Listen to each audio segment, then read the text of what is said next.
Having won 25 guineas at whist and taken leave of his friends, Phileas Fogg, at 25 minutes past 7, left the Reform Club. Passepartout, who had conscientiously studied the programme of his duties, was more than surprised to see his master guilty of the inexactness of appearing at this unaccustomed hour, for, according to the rule, he was not due in Savile Row until precisely midnight. Mr. Fogg repaired to his bedroom and called out, "Passepartout!" Passepartout did not reply. It could not be he who was called. It was not the right hour. "Passepartout!" repeated Mr. Fogg, without raising his voice. Passepartout made his appearance. "I've called you twice," observed his master. "But it is not midnight," responded the other, showing his watch. "I know it. I don't blame you. We start for Dover and Calais in 10 minutes. A puzzled grin overspread Passepartout's round face.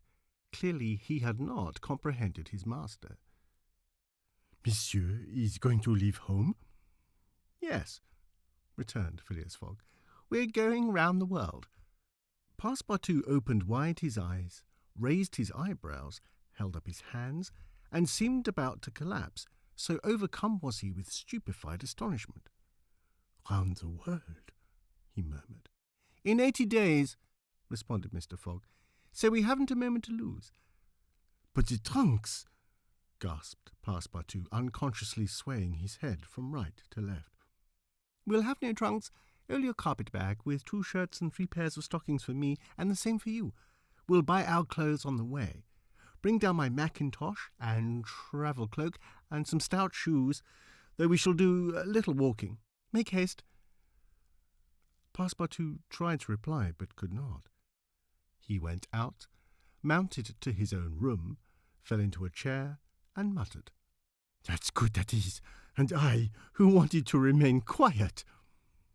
He mechanically set about making the preparations for departure. Around the world in 80 days. Was his master a fool? No. Was this a joke, then?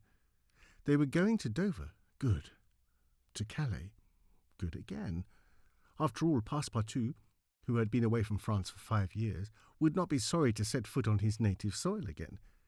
Perhaps they would go as far as Paris, and it would do his eyes good to see Paris once more.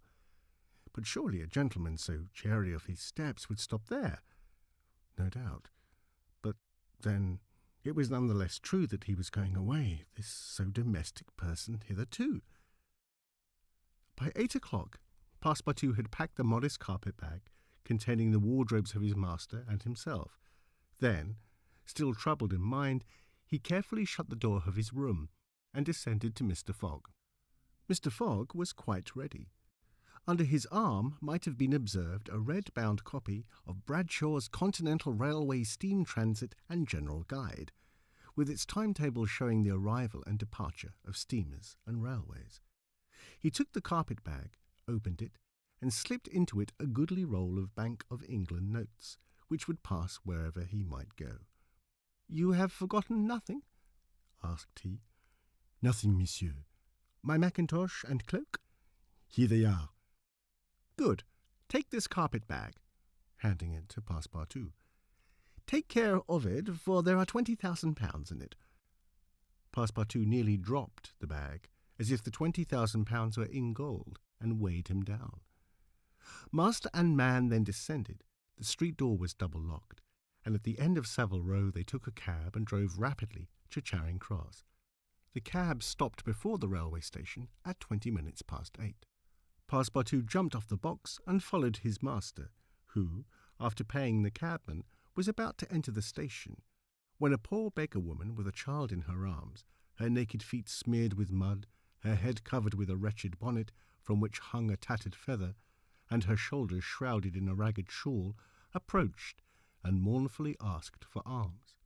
Mr. Fogg took out the 20 guineas he had just won at whist, and handed them to the beggar, saying, "Here, my good woman, I am glad that I met you," and passed on. Passepartout had a moist sensation about the eyes. His master's action touched his susceptible heart. 2 first-class tickets for Paris having been speedily purchased, Mr. Fogg was crossing the station to the train when he perceived his 5 friends of the reform. "Well, gentlemen," said he, "I'm off, you see, and if you will examine my passport when I get back, you will be able to judge whether I have accomplished the journey agreed upon." "Oh, that would be quite unnecessary, Mr. Fogg," said Ralph politely. "We will trust your word as a gentleman of honour." "You do not forget when you're due in London again?" asked Stuart. "In 80 days, on Saturday, the 21st of December, 1872, at 9:15 p.m. Goodbye, gentlemen." Phileas Fogg and his servant seated themselves in a first-class carriage at 20 minutes before 9. 5 minutes later, the whistle screamed, and the train slowly glided out of the station. The night was dark, and a fine, steady rain was falling. Phileas Fogg, snugly ensconced in his corner, did not open his lips. Passepartout, not yet recovered from his stupefaction, clung mechanically to the carpet-bag with its enormous treasure. Just as the train was whirling through Sydenham, Passepartout suddenly uttered a cry of despair. "What's the matter?" asked Mr. Fogg. "Alas, in my hurry, I forgot." "What?" "To turn off the gas in my room." "Very well, young man," returned Mr. Fogg coolly. "It will burn, at your expense."